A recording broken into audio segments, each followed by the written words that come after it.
नमस्कार दोस्तों, स्वागत है आपकी अपने YouTube channel yes for study में। आज हम सब फिर एक नए वीडियो के साथ क्लास की शुरुआत करते हैं। आज की आपकी क्लास आपके आने वाले सीटेट एग्जाम के लिए मोस्ट इंपॉर्टेंट है। जैसा कि आप सब जानते हैं, सीटेट एग्जाम के लिए अगर कोई स्टडी मटेरियल सबसे महत्वपूर्ण है वो होता है आपका प्रीवियस ईयर क्वेश्चन पेपर। इसलिए हम सब daily previous year question paper को सॉल्व कर रहे हैं। सबसे पहले आपको यह बताते हैं इतना महत्वपूर्ण क्यों होता है प्रीवियस ईयर क्वेश्चन पेपर। क्या ऐसा होता है जितने भी हम क्वेश्चन प्रीवियस ईयर होते हैं सभी क्वेश्चन हमको अगले वाले एग्जाम में मिल जाएंगे? तो ऐसा नहीं होता दोस्तों। Previous year question paper solve करने का बस एक ही पर्पज होता है, हमको लैंग्वेज को समझें कि किस प्रकार से सीटेट में क्वेश्चन घुमा फिरा के पूछा जाता है।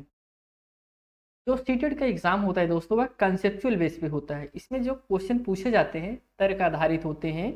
आपको सोचना पड़ेगा इसमें कौन सा ऑप्शन सही हो सकता है, कौन नहीं सही हो सकता। 4 ऑप्शन रहेंगे, आपको ऐसा लगेगा चार को चारों सही हैं, और सही भी रहते हैं दोस्तों।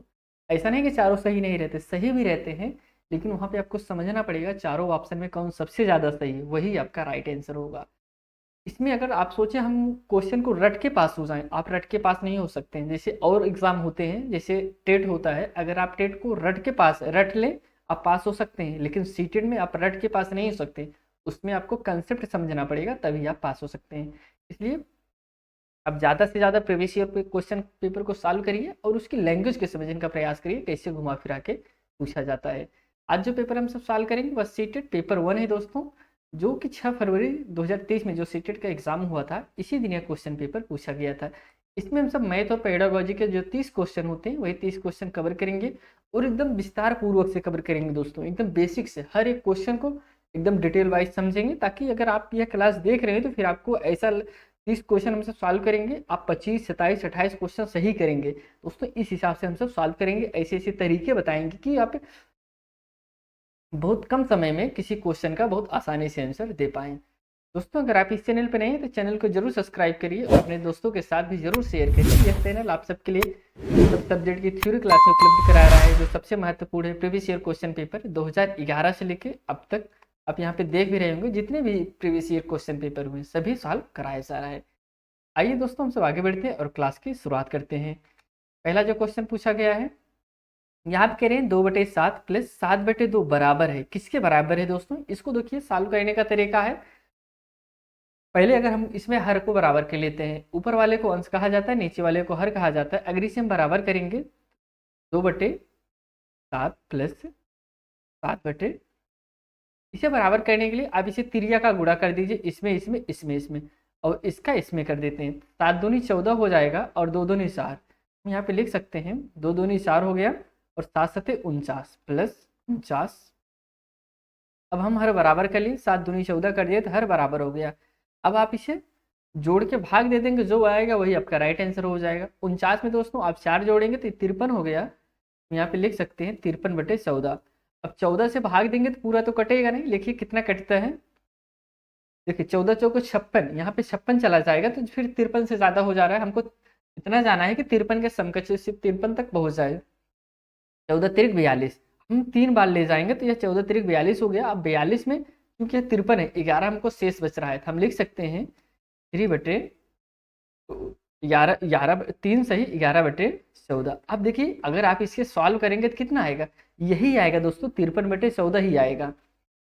देखिए 14 14 14 में 28, 14 तिरक 42, 42 में 11 जोड़ेंगे कितना आएगा? 42 में 11 आप जोड़ेंगे 53/14। यही आपका राइट आंसर है। देखिए आपका आंसर जो है 3 से ही 11/14 कहाँ पे है? Option number 3 is right answer. इस प्रकार से आप लगाने का प्रयास करें। देखिए बहुत ही इजी क्वेश्चन था, आप पे हम इतना आपको लगा के बताएं, लेकिन आप दिमाग में इसे आप सॉल्व कर सकते थे कि इसका हर बराबर करके हमको भाग दो जोड़ दें, जो आएगा वही आपका राइट आंसर हो जाएगा। अगले क्वेश्चन चलते हैं। निम्नलिखित में से किसमें संख्याएं अवरोही क्रम में व्यवस्थित हैं दोस्तों? इसमें बताना है अवरोही क्रम। देखिए एक होता है अवरोही क्रम, एक होता है अवरोही क्रम। आरोही क्रम जो होता है, आरोही क्रम जो होता, देखिए दोस्तों आरोही जो होता है, हम दोनों क्लियर कर देते हैं आरोही और अवरोही में अंतर क्या होता है। देखिए जो आरोही होता है वह सबसे पहले उसमें सबसे छोटी संख्या लिखी जाती है, फिर उसके बाद उससे बड़ी, फिर उसके बाद उससे बड़ी, इस प्रकार से लिखा जाता है। लेकिन जो अवरोही होता है, अवरोही में दोस्तों सबसे बड़ी संख्या पहले लिखी जाती है। जिससे हम एग्जाम्पल बता देते हैं। आरोही का एग्जाम्पल अगर आप देखेंगे तो आरोही का एग्जाम्पल 1 2 3 4 5, मतलब आप और आगे भी जा सकते हैं। और अवरोही का हमने देखें तो अवरोही सबसे पहले 5 आएगा, फिर 4 आएगा, फिर 3 आएगा, फिर 2 आएगा, फिर 1 आएगा, इस प्रकार से होता है अवरोही। जिसमें देखिए आप ऐसे इंडिकेट कर लीजिए, जिसमें कम संख्या कम अक्षर है उसमें सबसे पहले छोटी संख्या रहेगी, जिसमें ज़्यादा अक्षर है उसमें सबसे पहले बड़ी संख्या हमको लिखना है। आप ये अपने दिमाग में ऐसे फिट कर सकते हैं। तो अवरोही हमको अवरोही इसमें पूछा है। अवरोही मतलब जो सबसे बड़ी संख्या पहले है। देखिए इसमें है 20.2, फिर इसमें देखिए 20.2 के समकक्ष कोई है तो कोई नहीं है, मतलब सब पहली संख्या तो सही है दोस्तों। इसमें एक एक लेकर हम चेक कर लेंगे। इसके बाद 2.20 है तो देखिए कोई मिल रहा है। इससे बड़ा कोई अगर हो तो उससे पहले, तब तो यह गलत हो जाएगा, लेकिन इससे बड़ा देखिए कोई मिल रहा है। यहाँ पे 0.22 है तो यह नहीं है। फिर ये भी सही है दोस्तों, यहाँ भी ए भी सही है, ए भी सही है।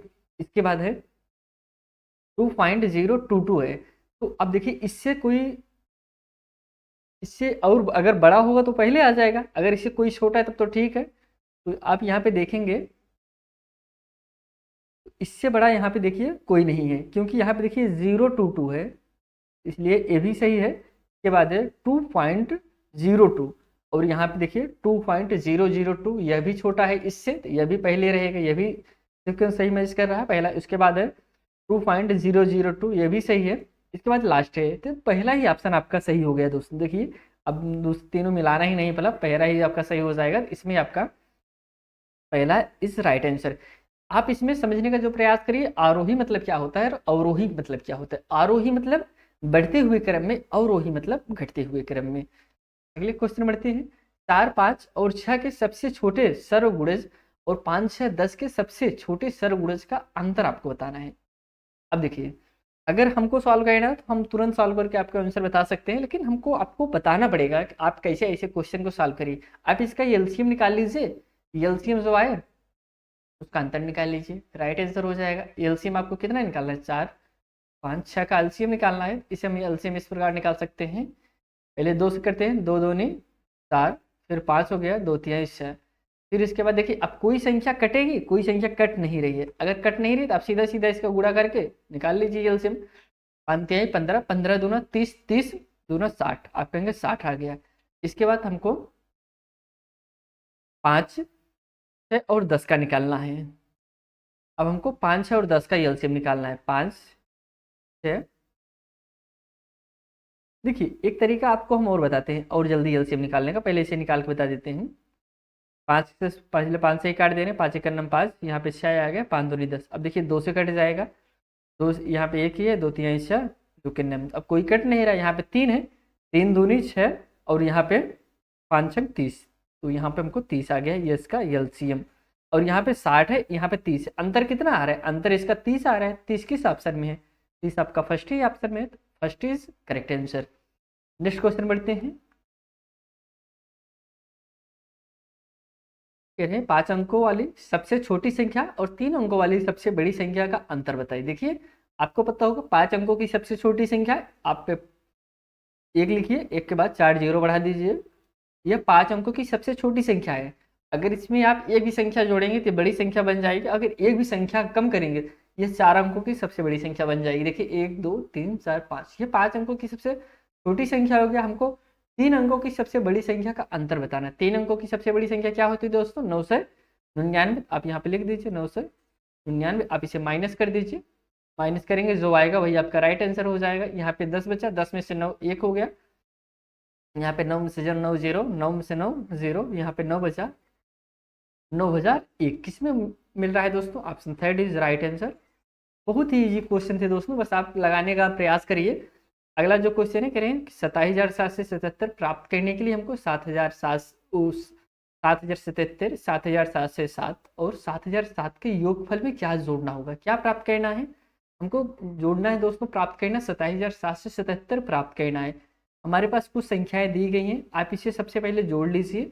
जोड़ने के बाद आपको 27,000 में 27,777 इसमें घटा दीजिए, जो आए उतनी संख्याएं और रहेंगी तो हमको यह प्राप्त हो जाएंगी। हम जोड़ के आपको बताते हैं। 7 जीरो 7 हो गया, 7 7 जीरो 7, याद है 7।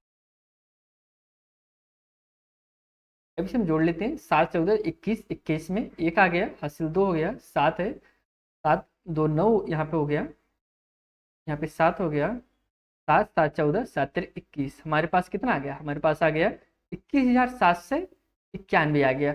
हमको इसमें और क्या जोड़ दें, हमारे पास 27,777 प्राप्त हो जाए। हम क्या करें, 27,777 यहाँ पे लिख लेते हैं और इसमें से 21,000 घटा देते हैं, 21,791 घटा देते हैं, 7 में से एक गया, क्या हो गया, यहाँ पे 17 बचा, 17 में से हमको 9 घटाना है, 17 में से जब हम सब 9 घटाएंगे तो यहाँ पे 7 और 2 हमारे पास 8, यहाँ पे 6 बचा, यहाँ पे 16 बचा, 16 में से 6 गए 9, इसके बाद फिर यहाँ पे दोस्तों 6, यहाँ पे भी 6 बचा है, 6 में से एक गया 5 और यहाँ पे 2, 5,986, 5,986 किस ऑप्शन में मिल रहा है, आप कहेंगे सेकंड ही ऑप्शन में मिल रहा है 5,986, यही आपका राइट आंसर हो जाएगा, second is correct answer. Next question चलते हैं।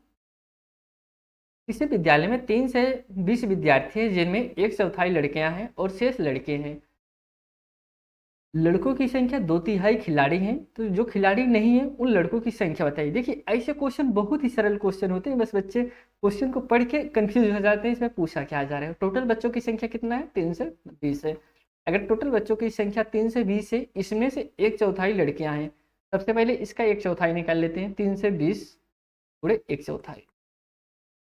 अभी यहाँ पे हम इसको काट दे रहे हैं, 4 8 32, 80 आ गया। 80 क्या है दोस्तों, 80 आपकी लड़कियां हैं, या 80 क्या हो गई, गैल हो गई। अब शेष लड़के हैं, अगर हमारे पास 3 से 20 में 80 लड़की हैं तो जो बचेंगे वही आपके लड़के हो जाएंगे। बच्चे कितने हैं, बच्चे आपके पास हैं 260 बचेंगे ना।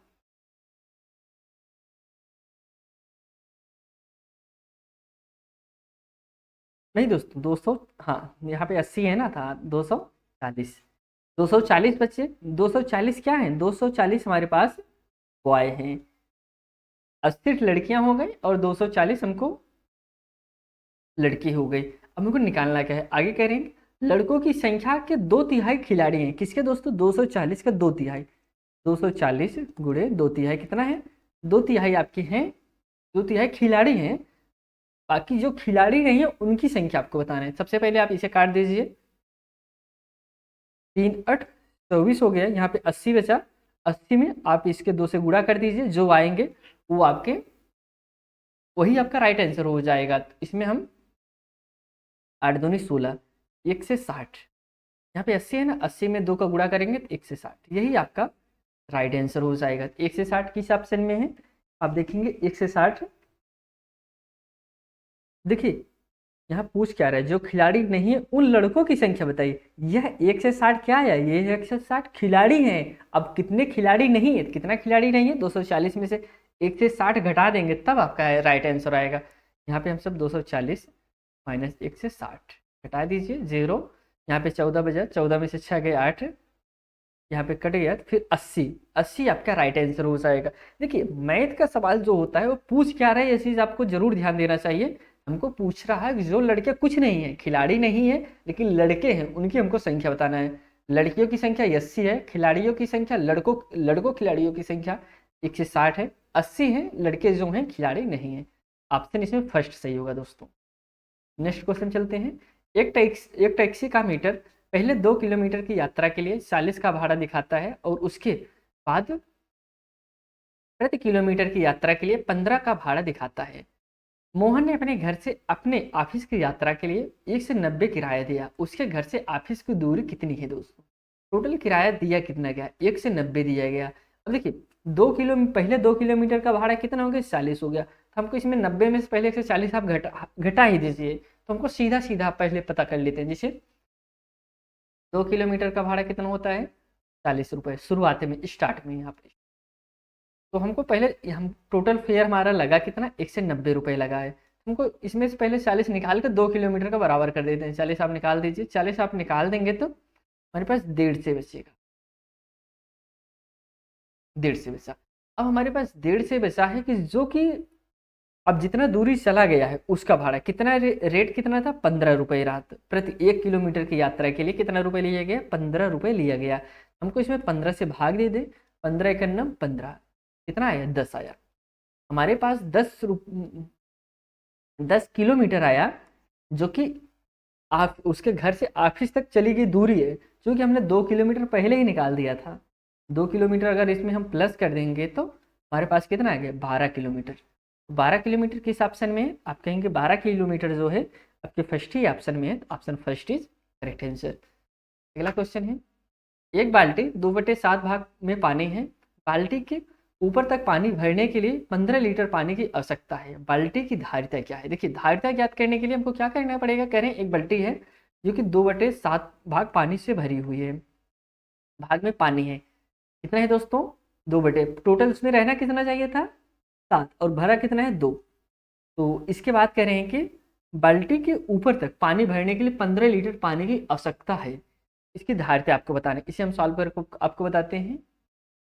अब देखिए अगर इसमें हमसे बात करें तो बाल्टी इतना भरी हुई है, अगर पूरा भरने के लिए हमको 15 लीटर पानी और चाहिए, ये दो चीज़ें इसमें क्लियर है। इसकी बात करें हम यक्स मान ले रहे हैं, मान लीजिए कि बाल्टी का 2/भाग पानी यक्स लीटर है, कितना, 2/7 पानी कितना है, यक्स लीटर है, इतना हम मान लिए। उसके बाद कह रहे हैं कि पूरा भरने के लिए 15 लीटर चाहिए, पूरा भरने के लिए 15 लीटर चाहिए, इसका अर्थ होता है कि 2/7 भाग पानी भरा हुआ है, अगर हमारे पास 5/7 भाग खाली है, टोटल कितना है, टोटल 7 चाहिए, 2 भरा हुआ है, खाली कितना है, मतलब 5 है, 5/7 भाग खाली है, 2/7 भाग पानी भरा हुआ है। अब इसे हम सॉल्व करते हैं। इसे अगर हम सब सॉल्व करें तो हम इसे लिख सकते हैं ना, एक मिनट यहाँ पे सॉल्व करते हैं। यहाँ पे लिख सकते हैं 5/7 गुणे कुल क्षमता क्या है, कुल क्षमता 15 लीटर है, तो कुल क्षमता बराबर 15 लीटर, इसको ऐसे लिख सकते हैं। इसे हम सॉल्व करते हैं, हमको क्षमता निकालना है तो हम यहाँ पे लिख सकते हैं 15 गुणे 7/5। अब इसे सॉल्व कर दीजिए, जो आएगा वही आपका राइट आंसर हो जाएगा।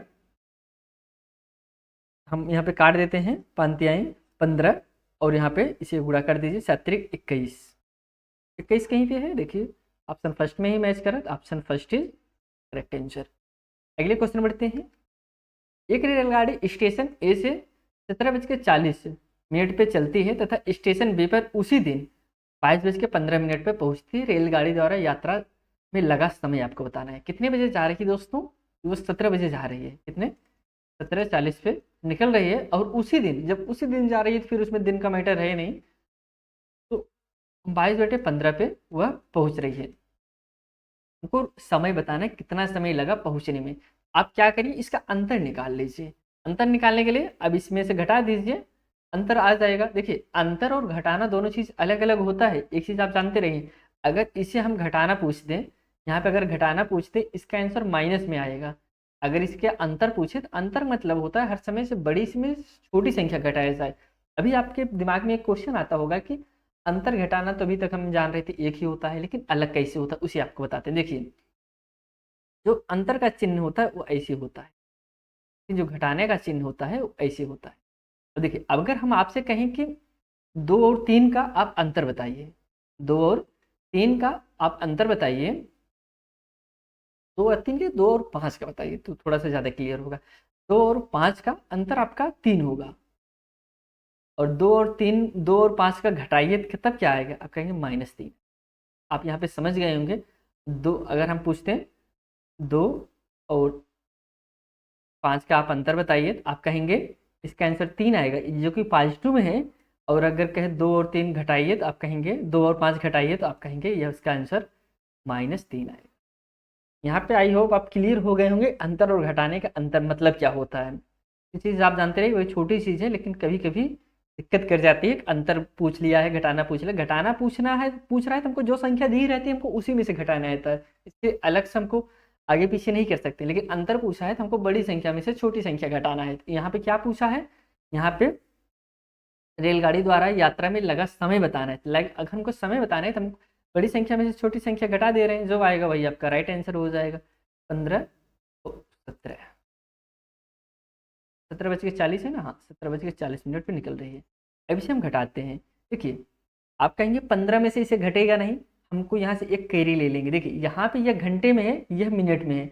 1 घंटा बराबर क्या होता है, 1 घंटा बराबर होता है 60 मिनट। जब यहाँ से कैरीज आएगा पूरा 60 मिनट जाएगा, क्योंकि यह मिनट को प्रेजेंट कर रहा है, यह घंटे को प्रेजेंट कर रहा है। यह बहुत ही छोटी चीज होती है, इसे आप जरूर ध्यान दीजिएगा। बच्चे जो गलती करते हैं यही गलती कर जाते हैं। जब यहाँ से कैरीज आएगा, टोटल कितना जा रहा है, टोटल 60 जा रहा है। 45 15 यहाँ पे पहले से है, 60 और चला गया, क्योंकि ये घटेगा नहीं। जब घट नहीं रहा था, हम यहाँ से कैरी लेंगे, कैरी लेके यहाँ पे इसे 15 को हम बना दिए, 15 में 60 और जोड़ दिए। 15 60 में हम जोड़ेंगे 60 10 70 75। अब हमारे पास यहाँ पे क्या आ गया, अब हम लिख सकते हैं 21 घंटे 75 मिनट माइनस 17 घंटे 40 मिनट। अब तो आप कहेंगे इसमें से घट जाएगा आराम से, अब इसमें घटा दीजिए। 5 में से 0 गया 0, और 7 में से 4 गया, आप कहेंगे 4, 4 में से 7 में से 4 गया 3, 30 मिनट हो गया। अब यहाँ पे हमको हमारे पास बचा कितना है, यहाँ पे एक कैरी दे दिए थे 1 घंटा, तो यहाँ पे हमारे पास 21 घंटा बचा। अब हम यहाँ पे एक घटेगा नहीं 7 में से, यहाँ से एक कैरी ले लेते हैं 11, 11 में से 7 गया, आप कहेंगे 4, 4 घंटे 1 मिनट। यहाँ पे 5 आएगा ना, यहाँ पे 0 नहीं दोस्तों, 5 रहेगा, क्योंकि यहाँ 5 है ना, 5 में से 0 जो घटेगा नहीं तो फिर 5 ही आएगा। तो यहाँ पे 35, 4 घंटे 35 मिनट, 4 घंटे 35 मिनट किस में, आपका option third is correct answer. Next question बढ़ते हैं।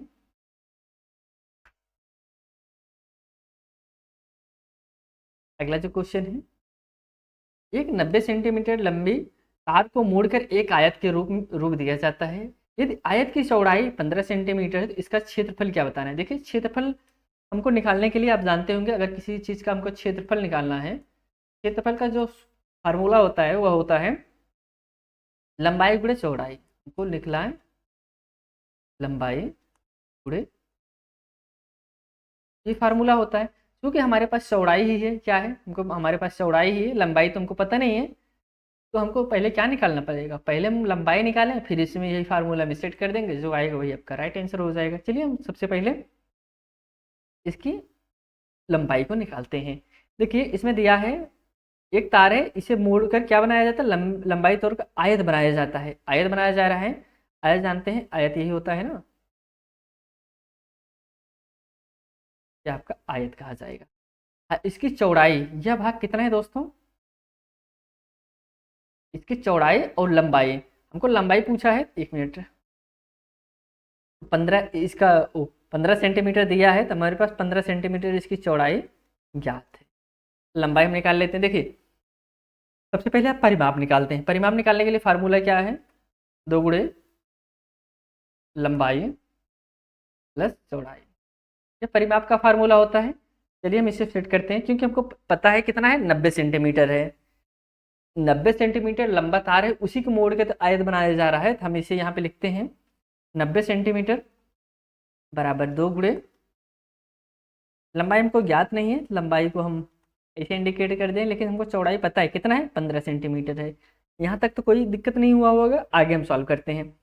अब हमको सॉल्व करना है, निकालना है, लंबाई निकालना है, तो हम इसको इस तरफ लाते हैं, लंबाई प्लस चौड़ाई 15 सेंटीमीटर बराबर, अब यहाँ पे बटे में हो जाएगा तो 90/2। अब इसे हम अगर सॉल्व करके यहाँ यही सॉल्व कर दे रहे हैं, 45 दूना क्या होता है 90, यहाँ तक दिक्कत नहीं हुआ होगा। अब इसे हम सॉल्व करते हैं, यहाँ पे 45 इस तरफ है, आएगा इस तरफ क्या हो गया, माइनस हो जाएगा। तो हम यहाँ पे लिख सकते हैं लंबाई बराबर 45 माइनस 15।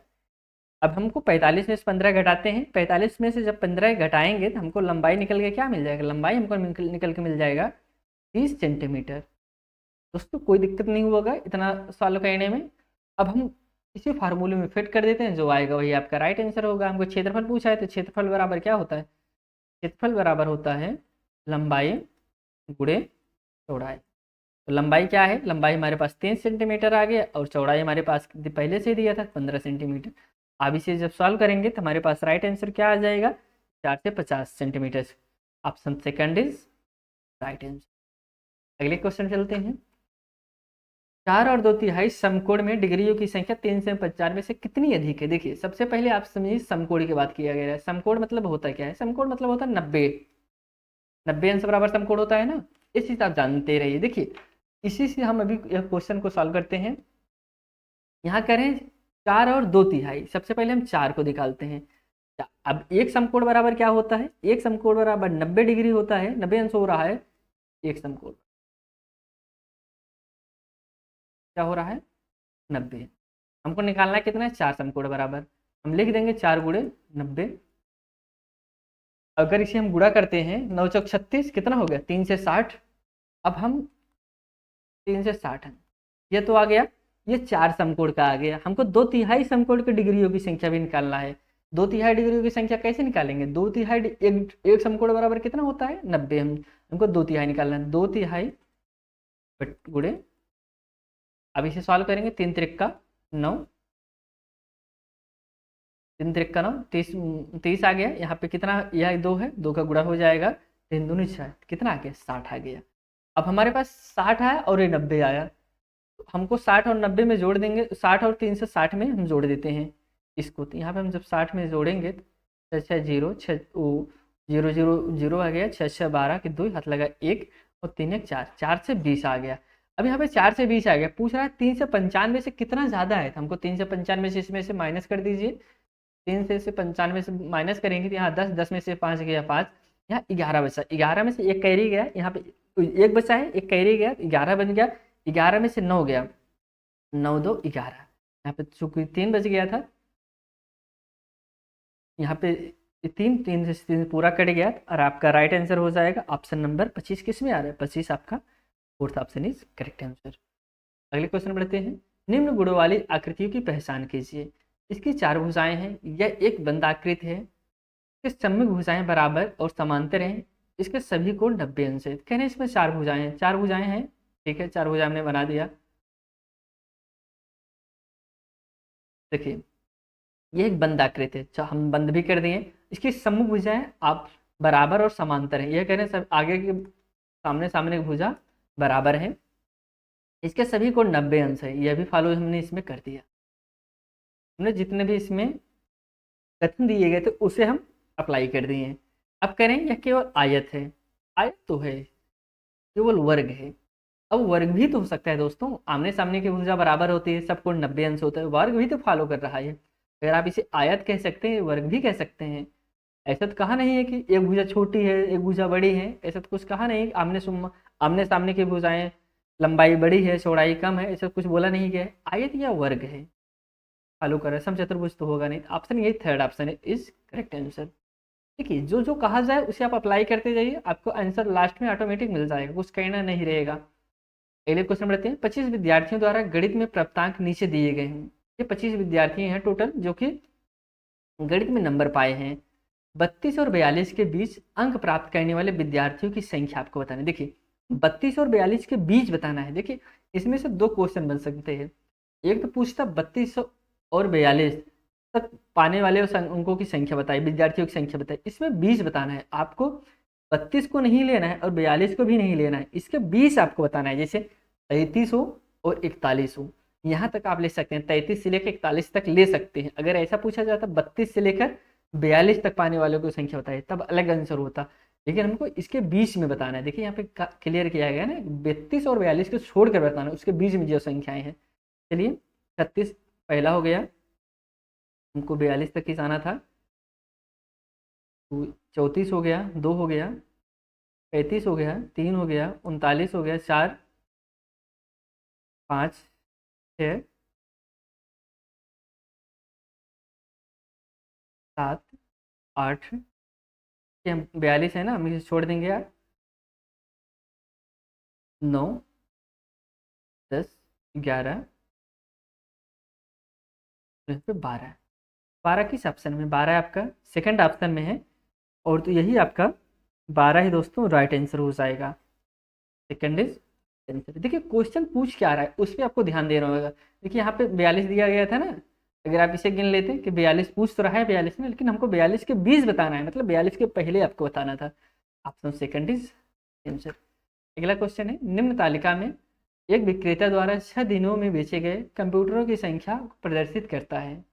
दिन सोमवार, मंगलवार, बुधवार, बृहस्पतिवार, शुक्र, शनिवार बेचे गए कंप्यूटर की संख्या 28, 25, 35, 23, 38, 25। सोमवार, बुधवार, शनिवार को विक्रेताओं द्वारा बेचे गए कंप्यूटर की कुल संख्या किसका दोस्तों? सोमवार, बुधवार और शनिवार हमको इसको बताना है। एक कॉलम हम इंडिकेट कर दें प्लस बुधवार को, चलो इसको भी प्लस से इंडिकेट कर दें, एक कॉलम हो जाएगा।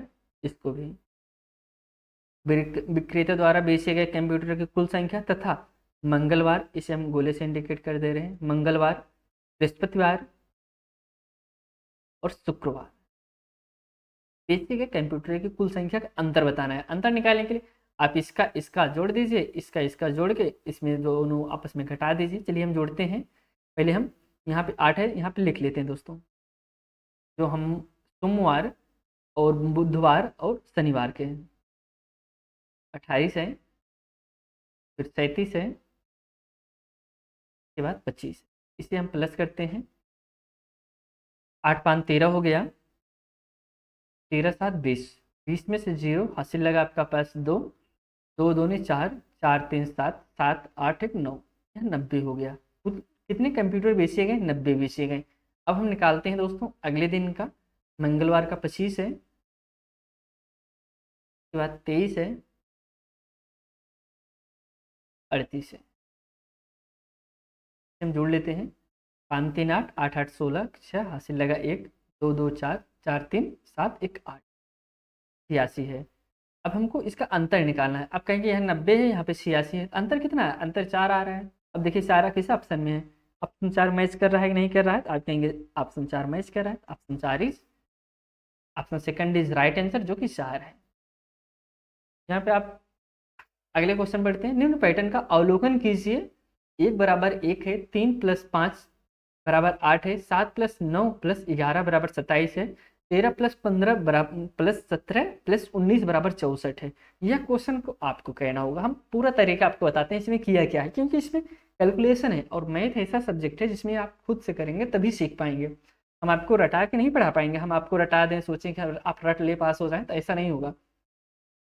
यह कंटेंट का लास्ट क्वेश्चन है, इसके बाद पेडागोजी को हम शुरू करेंगे। देखिए इसमें यह क्या है, 1 है बराबर 1 है, 3 है 5 है। देखिए इसमें कुछ कम्बिनेशन बन रहा है 3 5।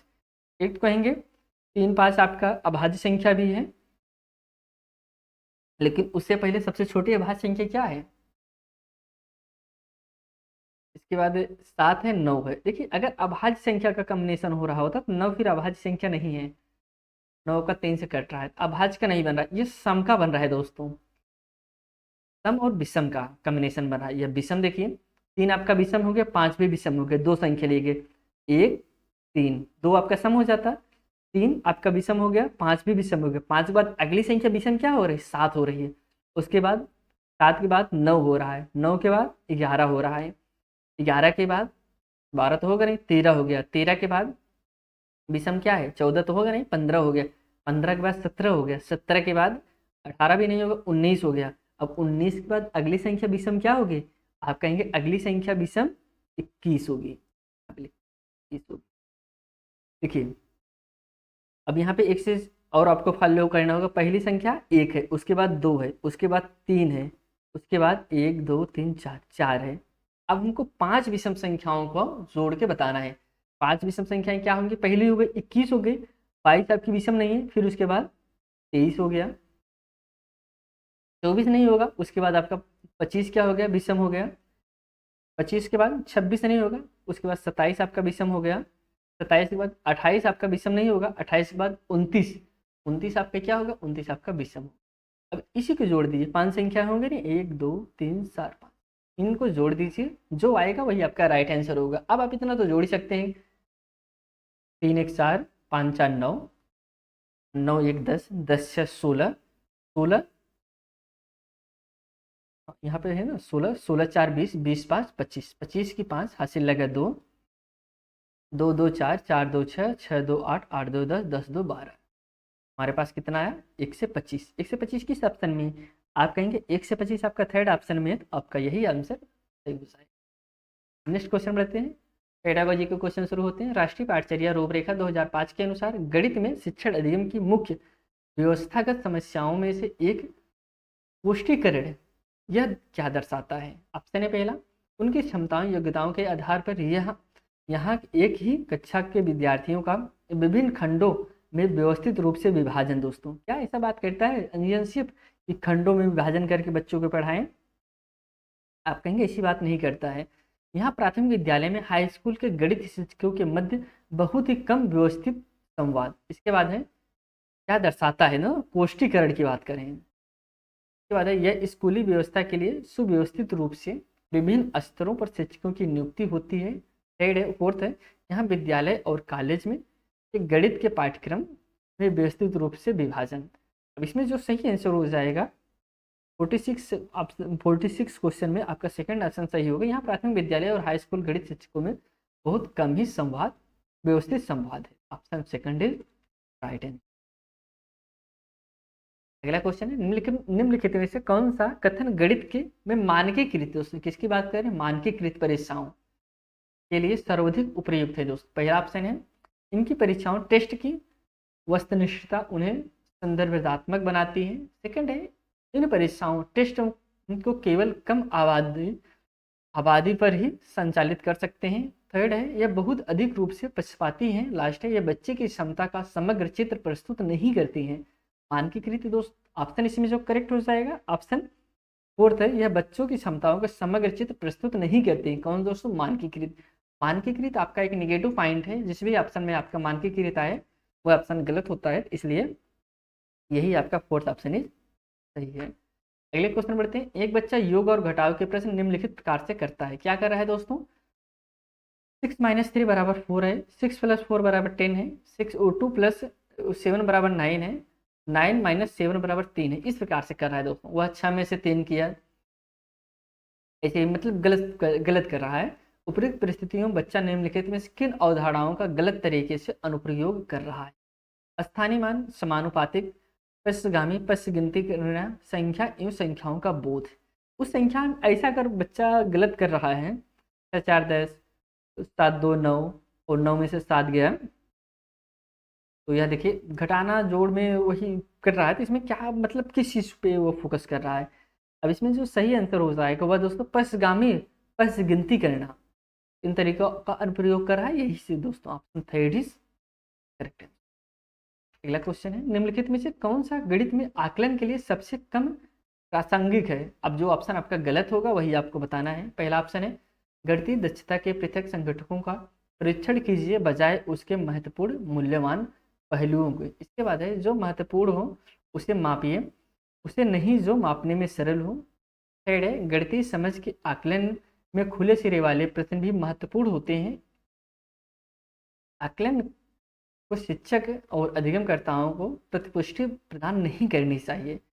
अब इसमें जो ऑप्शन आपका गलत होगा, आप कहेंगे जो पहला ऑप्शन है, कह रहे हैं गणितीय दक्षाओं में पृथक संगठनों का परीक्षण कीजिए बजाय उसके महत्वपूर्ण मूल्यवान पहलुओं के। यही ऑप्शन आपका कम प्रासंगिक है और यही आपका राइट आंसर हो जाएगा। अगले क्वेश्चन चलते हैं। प्राथमिक स्तर पर गणितीय शिक्षण हेतु गणितीय खेल के उपयोग का कौन सा सबसे अच्छा उदाहरण होगा? किसकी बात करें? गणितीय खेल की बात करें। ऑप्शन है पहला बच्चों को संख्या अंक लिखते हुए कुछ खिलौने देकर स्वयं खेलने की अनुमति देना। सेकंड है अवधारणाओं को निर्माण हेतु शिक्षक शिक्षिका प्रतिदिन की पाठ्य योजना में गणितीय पहेलियों और आकृतियों, पत्थरों, डांडियों जैसे सामग्रियों उपयोग करते हुए गणितीय खेलों को सम्मिलित करते हैं। थर्ड है शिक्षक शिक्षिकाओं एक खेल के मैदान में गणित का शिक्षण कर रहे हैं। इसके बाद है बच्चों को वीडियो गेम्स खेलना सिखाना, क्योंकि ये गणितीय चिंतन को बढ़ावा देती है। गणितीय खेल का मतलब क्या होता है, किस चीज़ पे फोकस करता है? ऑप्शन इसमें जो सही हो जाएगा second option is right answer. अवधारणाओं का निर्माण है शिक्षिका प्रतिदिन पाठ्य योजना में गणितीय पहेलियों के माध्यम से, आकृतियों के माध्यम से, पत्थरों, डंडियों जैसे सामग्रियों का उपयोग करते हुए गणित खेलों में सम्मिलित करना। इस प्रकार से जब आप बच्चों को सिखाएंगे तो यही आपका सही आंसर होगा। नेक्स्ट क्वेश्चन, प्राथमिक स्तर पर गणित की पाठ्यपुस्तकों में अनिवार्यता से यह अवसर उपलब्ध होने चाहिए। एक प्रश्न में कई जटिल अवधारणाओं का समाकलन होना, तो सेकंड है अभ्यास के लिए बहुत सारे प्रश्न देना। थर्ड है गणित में संदर्भात्मक समस्या देना। लास्ट है औपचारिक कलन विधि का अभ्यास। देखिए कलन विधि आपका जिस भी ऑप्शन में आ जाए वह ऑप्शन आपका अर्थ में गलत होगा, निगेटिव पॉइंट है। कलन आपका सही नहीं होगा तो लास्ट इसके पहले जो है गणित के संदर्भात्मक समस्या देना, यही आपका थर्ड ऑप्शन इज आंसर। अगले क्वेश्चन चलते हैं। अगला जो क्वेश्चन है कह रहे हैं कि स्थानीय विषय वस्तुओं और स्वाद के साथ राष्ट्रीय पाठ्यपुस्तकें राष्ट्रीय शिक्षा नीति 2020 के आलोक में निम्नलिखित में से कौन सा दिए गए कथन के अर्थ को निरूपित करता है। अब पहले कुछ कथन दिए गए। शिक्षक को बच्चों के स्थानीय भाषा में केवल मौखिक प्रश्न ही पूछने चाहिए। क्या सिर्फ बच्चों से मौखिक प्रश्न ही पूछने चाहिए? नहीं दोस्तों, इंगेज करके पढ़ाना चाहिए। सभी स्कूली पाठ्यपुस्तकों का हिंदी भाषा में अनुवाद किया जाना चाहिए। कह रहे जितनी भी पाठ्यपुस्तक है उसे आप हिंदी में अनुवाद कर दीजिए। मान लीजिए बच्चा बाहर का है, हिंदी नहीं जानता तो फिर समस्याएं हो जाएंगी। पाठ्यपुस्तकों को इस तरह से तैयार करना चाहिए कि विद्यार्थियों और समुदायों की आवश्यकताओं के मुताबिक हो। यह ऑप्शन आपका सही लग रहा है। इसके बाद पाठ्यपुस्तकों में स्थानीय संदर्भों आवश्यकताओं के अनुसार वंचित बारीकियों और पूरक सामग्री को शामिल करना चाहिए। यह भी सही है। तो ऑप्शन सी और डी इज करेक्ट आंसर। किसी में मैच कर रहा है? Option fourth is.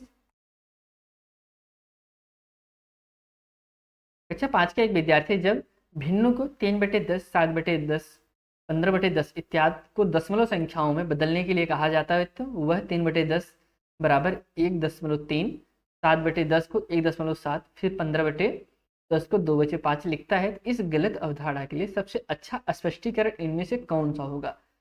पहला ऑप्शन है कक्षा में उसका लापरवाह रवैया। क्या लापरवाह? आप कहेंगे बच्चा लापरवाह है इसलिए गलती कर रहा है, नहीं।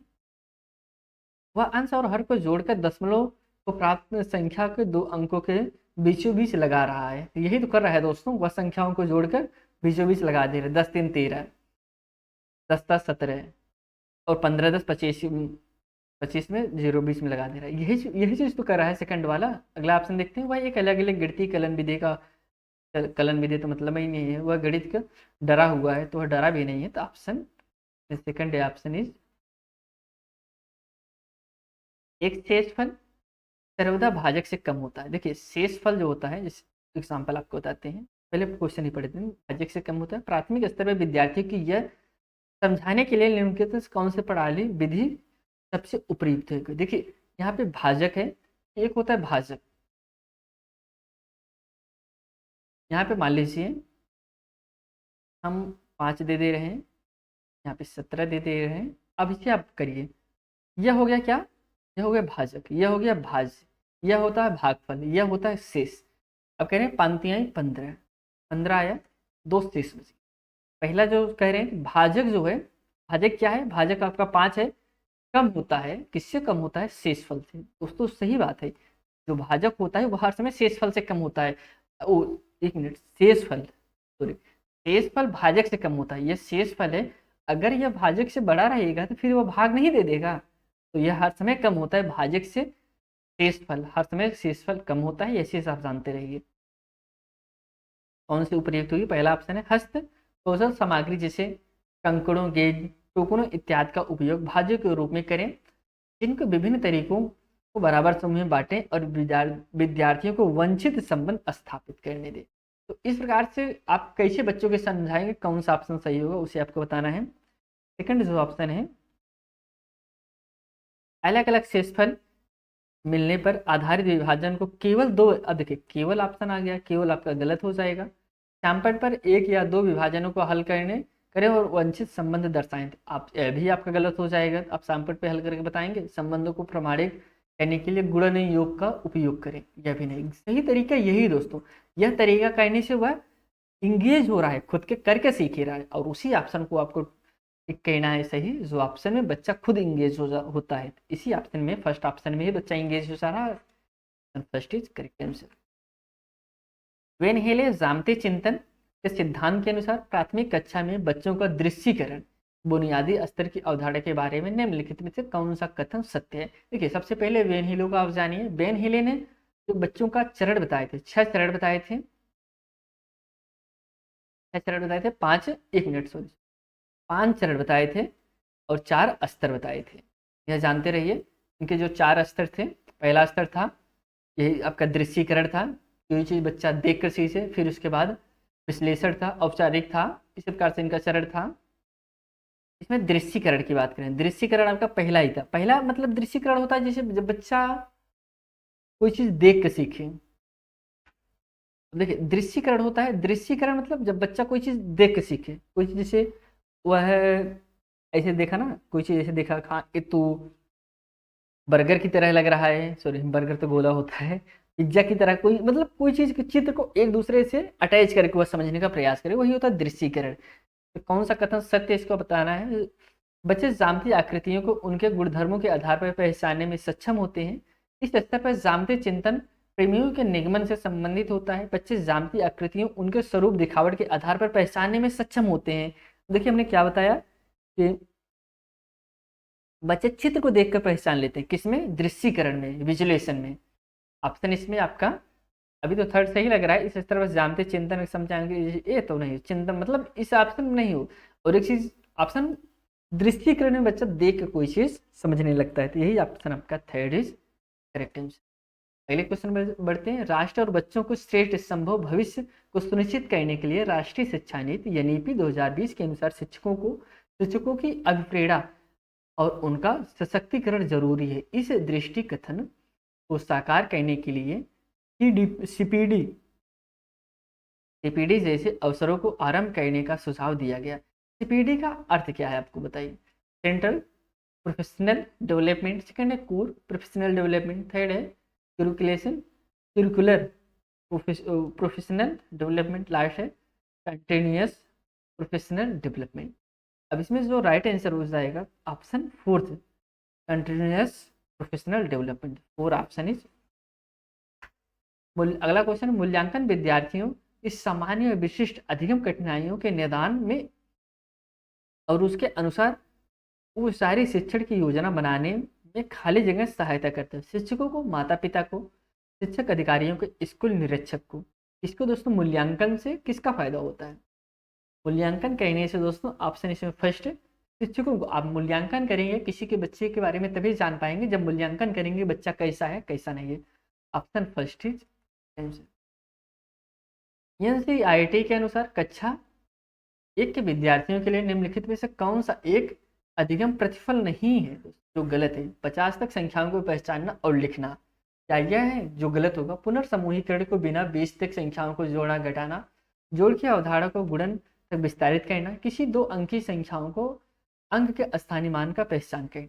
एक बच्चों के लिए जो गलत है वही आपको बताना है। तो राइट आंसर इसमें थर्ड हो जाएगा कि जोड़ की अवधारणा गुणन तक विस्तारित करना। यह दोस्तों एक विद्यार्थियों के लिए नहीं कहा गया, यही आपका गलत है और यही आपका थर्ड है।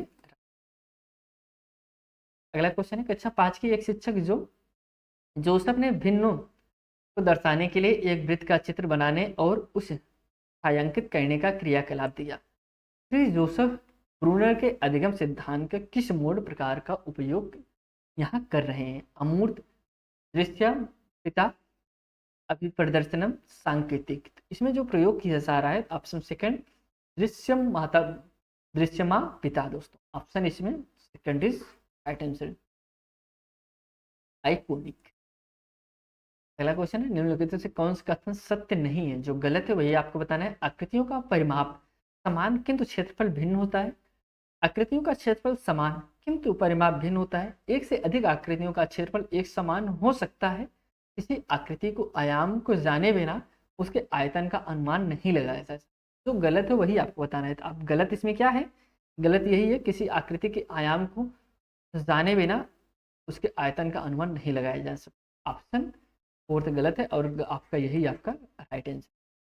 आज हम सब दोस्तों जो आपके मैथ के 30 क्वेश्चन थे वही 30 क्वेश्चन को कवर किए, जो कि आपका मैथ पेपर फर्स्ट 6 फरवरी 2023 में जो एग्जाम हुआ था उसी दिन पूछा गया था।